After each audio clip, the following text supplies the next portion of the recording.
Alô, torcedor do Mengão, aquele abraço. Sou o Evandro Santos, falando do seu canal Flatube, o canal da galera.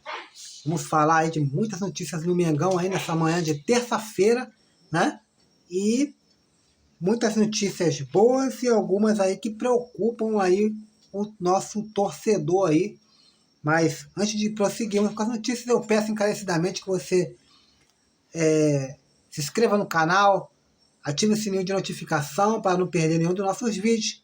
Deixe seu like, o seu comentário, isso é muito importante para nós. Você não sabe quanto é importante o seu like, você deixar o seu like, seu comentário. E o mais importante, eu peço que você assista esse vídeo até o final. Vamos aí às notícias do Mengão nessa manhã de terça-feira. O Flamengo aprova a venda de apartamentos aí por 177 milhões aí. Então, essa é a notícia aí desta manhã. O Conselho Deliberativo do Flamengo aprovou na noite desta segunda-feira, dia 7, um contrato com a Imobiliária Lopes para a venda dos 44 apartamentos que ficam aí na Rui Barbosa, por um valor estimado de 177 milhões. Os apartamentos ficavam no condomínio, no condomínio construído no local onde funcionava aí a sede original do clube, lá no Morro da Viúva, no bairro do Flamengo.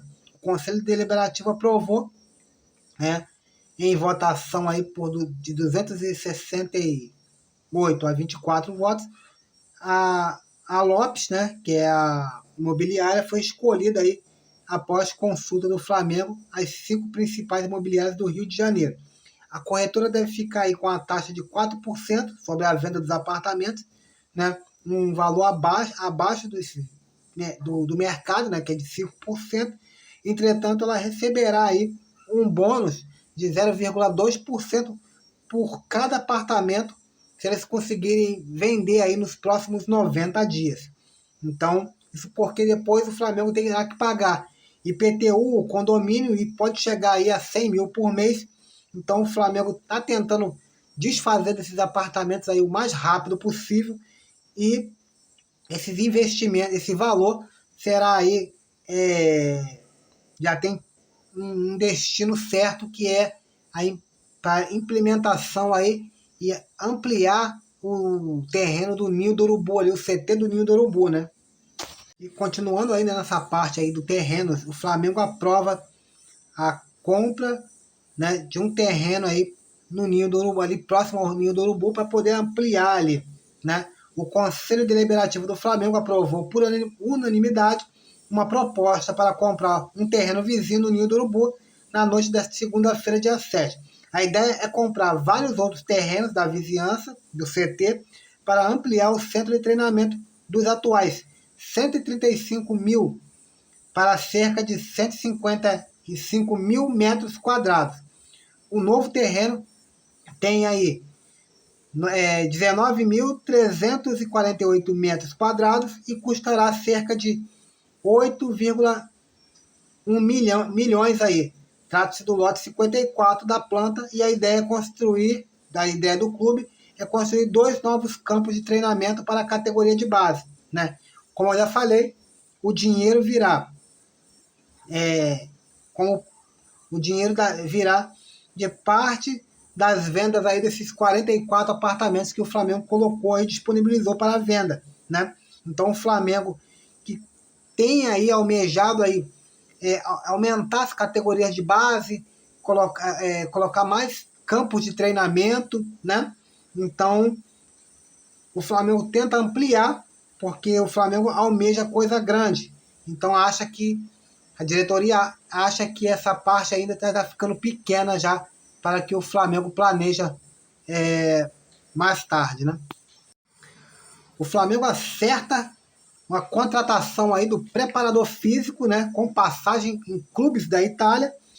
O Flamengo acertou aí nesta segunda-feira a contratação com o preparador físico uruguaio Nicolas Maidana, nesta segunda-feira, dia 7.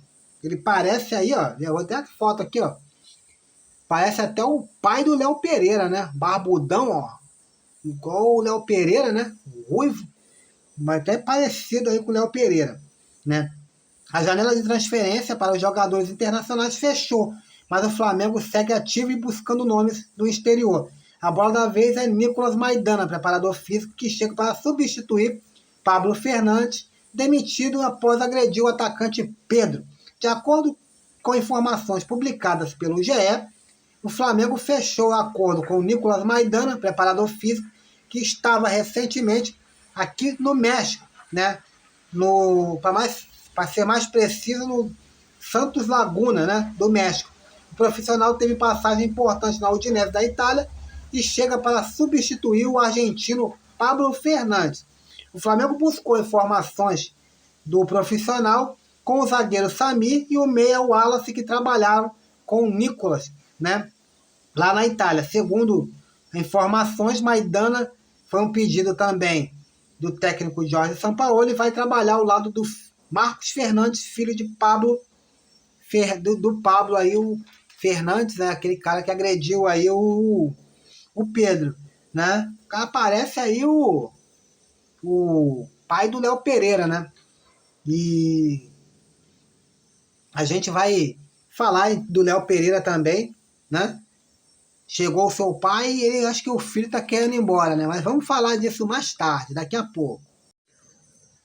Será que o Flamengo está priorizando aí as Copas? Vamos ver essas comparações aí. Vamos comparar aí os 5 jogos, últimos 5 jogos em Copas e 5 jogos no Campeonato Brasileiro. O desempenho dos comandados de Jorge Sampaoli no Campeonato Brasileiro tem incomodado parte dos torcedores flamenguistas, que inclusive chegaram a levantar um questionamento.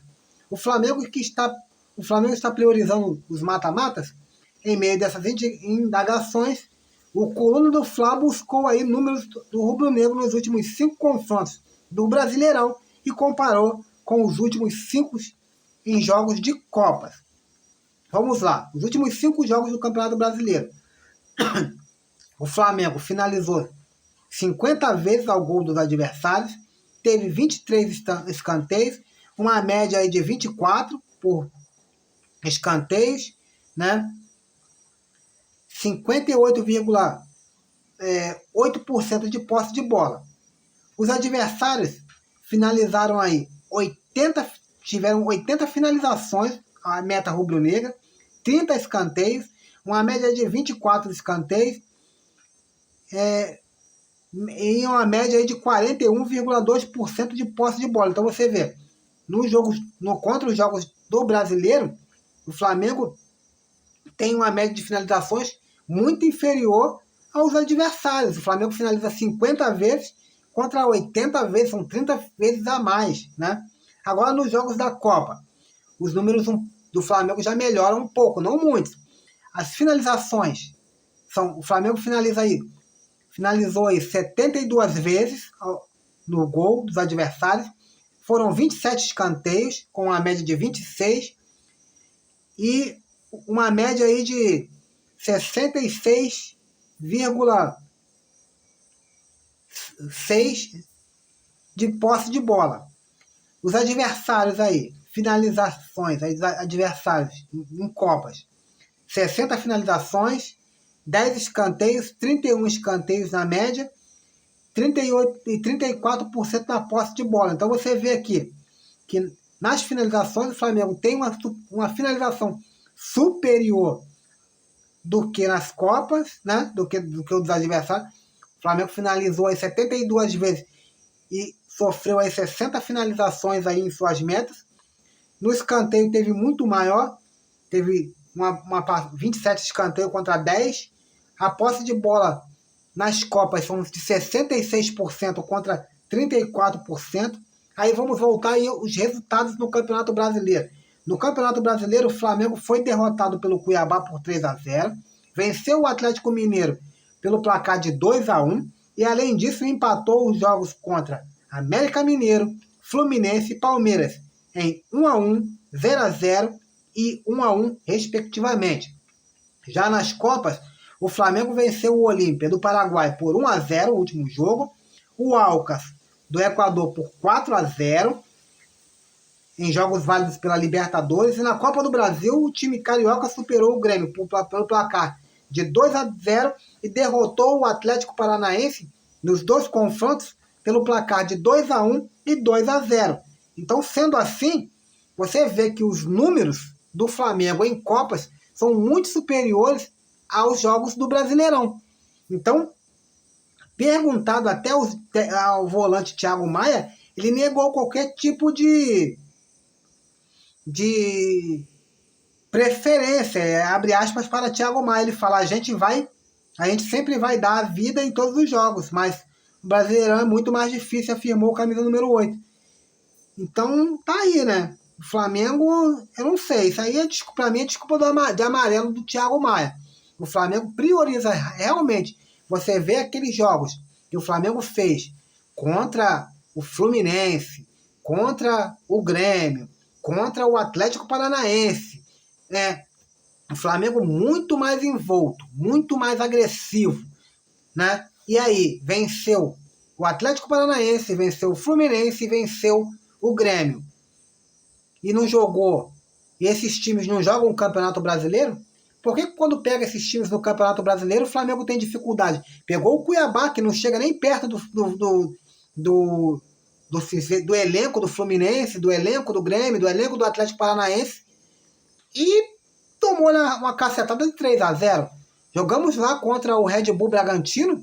O Red Bull Bragantino vinha de uma draga de resultados ruins, pegou o Flamengo e meteu uma sacolada de 4-0. Então tem alguma coisa assim, né?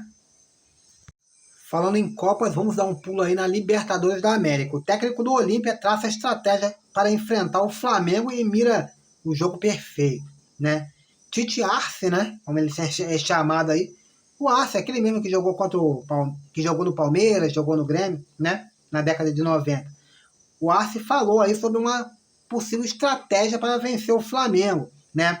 O Flamengo que tomou na cacetada aí do Cuiabá no domingo, não tem nem muito tempo de respirar, né? Quinta-feira já vamos entrar em campo aí novamente, né? No dia 10, às 21 horas aí, só que lá em Asunción, no Paraguai, né? No Defensores del Chaco, né? Aquele estádio contemporâneo e milenar do Olímpia, né? É um estádio que ferve ali, aquele estádio respira a Libertadores, e é isso que falta o Flamengo, caralho. O Flamengo falta ter o tesão de jogar a porra da partida. É isso que tá faltando. O Flamengo tem que jogar essa partida com emoção, com tesão, com vontade, com garra. Olha só o que o Arce falou. Tem que ser perfeito. Creio que nós, quanto a temperamento, garra, atenção e dedicação, é uma marca da equipe e faz um bom tempo. Temos que voltar a resgatar isso e temos que ser perfeito na quinta-feira. Aqui importa a estratégia contra a estratégia, capacidade contra capacidade, pois por mais que sejamos mandantes ou necessitamos fazer um gol, não podemos nos arriscar. A partida dura muito tempo, disse o técnico. Então, tá aí. Eles estão aí com garra, com determinação. O time paraguaio é um time nojento. E eu vou falar, o pior de tudo é que o presidente da Conmebol torce para os caras. Aí é que é brabo, né? Ó, o roubo. Mas vamos torcer pra gente vencer essa partida, né? Pelo menos. Né? Vamos falar aí do técnico Jorge Sampaoli, né? O Jorge Sampaoli, ele exaltou aí a vitória do Cuiabá. Exaltou a força de vontade. É o que faltou pro Flamengo. Porra, tem muita gente aí metendo pau no Jorge Sampaoli. E eu falo até com razão às vezes, né?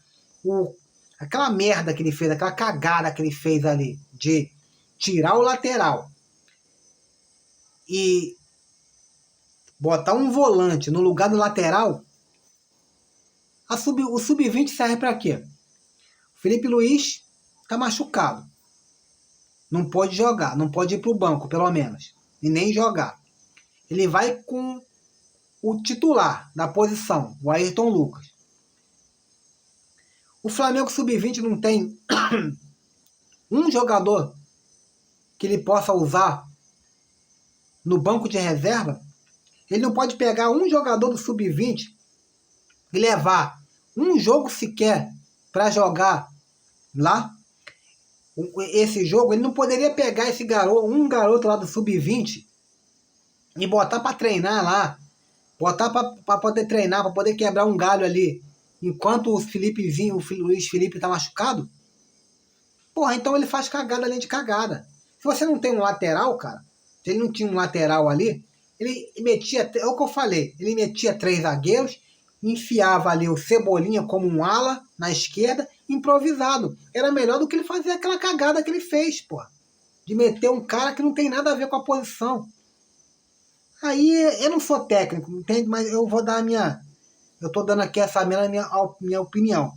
E a respeito aí ao jogo do Cuiabá, o Zé Sampaoli fala: o respeito se ganha com a vontade. Esse time demonstrou vontade nas jogadas, na hora de recuperar a bola, com o desejo. É um time desejado por isso. Vai em cada bola como se fosse a última. Disputa a bola com muita gente. Ganhou o respeito de todos, porque joga muito com sentimento. Disse aí o Jorge Sampaoli. Quer dizer, o que ele jogou na cara dos jogadores do Flamengo é: vocês não têm culhão, porra. Os caras jogaram com vontade. Vocês perderam por quê? Porque os caras jogaram com vontade. E agora eu vou falar pra você. Cadê a porra do elenco? Estrelado. Cadê o elenco? Cadê o elenco? O elenco do Flamengo estrelado. Eu não vejo nada disso, cara. Quando perde as principais peças, o Flamengo se torna um time comum. Eu acho que o Flamengo é muito superestimado aqui no Flamengo. Você arma um time aí com um pouco mais de vontade, bota ali 2 caras de velocidade, você deita em cima do Flamengo. Outra coisa também, vou falar pra você, depois o Ayrton Lucas aí, depois do jogo, ele saiu falando que como se fosse opção do treinador, mas ele não tá jogando merda nenhuma também depois que ele foi pra seleção. Tá um saltinho alto do cacete. O São Paulo tá feito merda? Tem feito merda. Ele fez merda. Fez merda porque ele botou o Cebolinha, que não joga porra nenhuma, botou o Luiz Araújo lá na outra ponta e deixou o Pedro sozinho lá, sem ninguém encostando.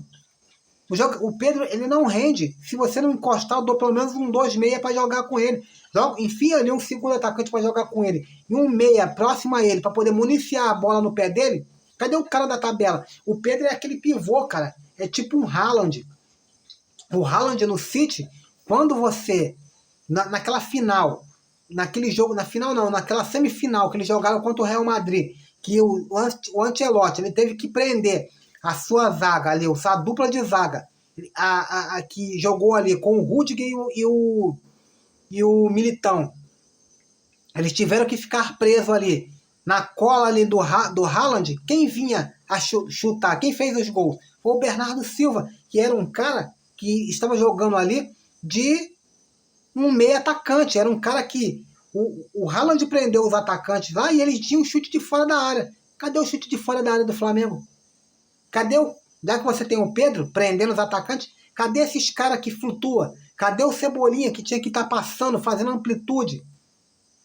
Não tem, cara. O time do Flamengo não tem estrutura, não tem um coletivo. É uma merda. O time do Flamengo é uma porcaria, cara. É uma várzea. A gente vê ali, a gente se empolga, a gente é torcedor. Aí a gente vai, na quinta-feira o Flamengo ganha, a gente vai vir todo feliz. Porra, o Flamengo jogou pra cacete, o Flamengo arrebentou. Puta que pariu, o Flamengo jogou muito, é o melhor time do mundo. Real Madrid, pode esperar, a sua hora vai chegar. Só que não é nada disso não, amigo. O Botafogo tá com 40 pontos aí, 13 pontos à frente do Flamengo. Não é por mérito do Flamengo, não. Nas 5 partidas, o Flamengo podia ter metido 15 pontos, meteu 6, porra.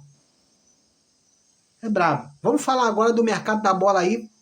Preocupante, notícia preocupante agora, hein? De saída do Flamengo. Essa é a reportagem aí, o título. Léo Pereira aí, o que o Coluna do Fla tem reportado aí é que o Léo Pereira se agradou muito da proposta dos árabes.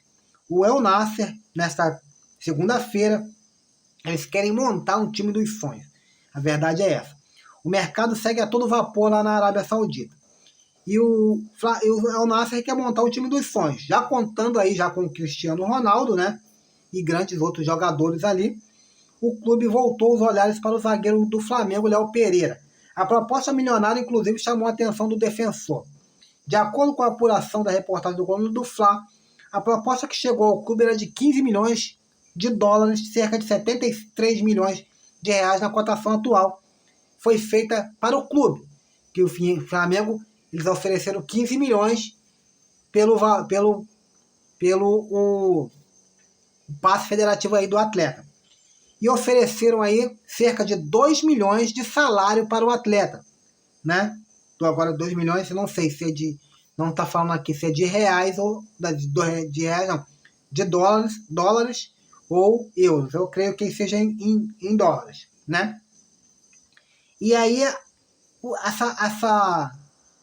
essa proposta chamou a atenção do Léo Pereira, chamou a atenção do staff do Léo Pereira e chamou a atenção e encheu os olhos também da família do atleta. Aí que começa a pegar as coisas. Agora a ideia de Léo Pereira é conversar com a diretoria do Flamengo e entender as condições, como é que ficam para o Flamengo começar a negociar uma possível transferência aí do atleta para o Al Nassr, né? Só que o Flamengo deixou muito claro que não quer vender o Léo Pereira, até mesmo por 2 fatores. Primeiro, ele é titular absoluto do Flamengo e é muito utilizado pelo técnico Jorge Sampaoli. E segundo, o Flamengo, a janela de transferência para o mercado exterior fechou. O Flamengo vai contratar quem? Se vende o atleta. Vai ficar com quem? Olha aí olha a batata assando aí na mão do Flamengo. Agora o Flamengo vai ter que conversar aí com o atleta e colocar aí na cabeça dele aí que as coisas não é do jeito que ele quer. Infelizmente a proposta chegou, a proposta pode ser boa para ele, mas infelizmente não é boa para o Flamengo, então tem que ser boa para os dois, porque ele tem vínculo com o Flamengo e o Flamengo arca direitinho aí com as coisas. Então é um negócio complicado, cara. O futebol é um negócio complicado e aí você vê, tá esse momento turbulento. O Flamengo tá rachado aí. O Jorge Sampaoli mal olha na cara de muitos atletas aí. Rodrigo Caio é um atleta. O cara não olha... Ele pode ser um bom técnico, pode ser um técnico legal, com ideias boas, legais, só que é um cara que não consegue gerir o time. Não tem a gestão. Só que aí, eu vou repetir mais uma vez o que eu falo sempre aqui e o que a Isabelle Costa, a jornalista Isabelle Costa, ela reportou em seu Twitter. No vídeo até que eu botei, no vídeo de ontem à noite. Ela colocou o seguinte: o problema não é os técnicos se darem bem com os jogadores. O problema não é o comportamento. O Jorge Jesus, ele apontava na cara dos jogadores, falava horrores na cara, brigava com o Rafinha, brigava com o Gerson, metia a mão na cara do Renier e falava, não metia, não era pra bater não, apontava ali, falava, brigava com o Rodrigo Caio, falava com um, falava com o outro. Só que depois ali tudo era resolvido. Mas tinha o Paulo Pelaipe, que na hora que tinha que corrigir, ele sentava com o atleta e corrigia. E agora? O Flamengo, todo treinador, fica à deriva dos jogadores. Então, o problema não é a gestão dos treinadores. O problema é a falta de ter um gerente de futebol para gerir o Flamengo. Galera, essas são as notícias da manhã da terça-feira. Fique com Deus e logo mais tarde aí nós voltaremos, se Deus quiser e assim permitir, voltaremos aí com as atualizações aí das notícias do nosso Flamengo aí, o nosso amor. Fique com Deus, fui.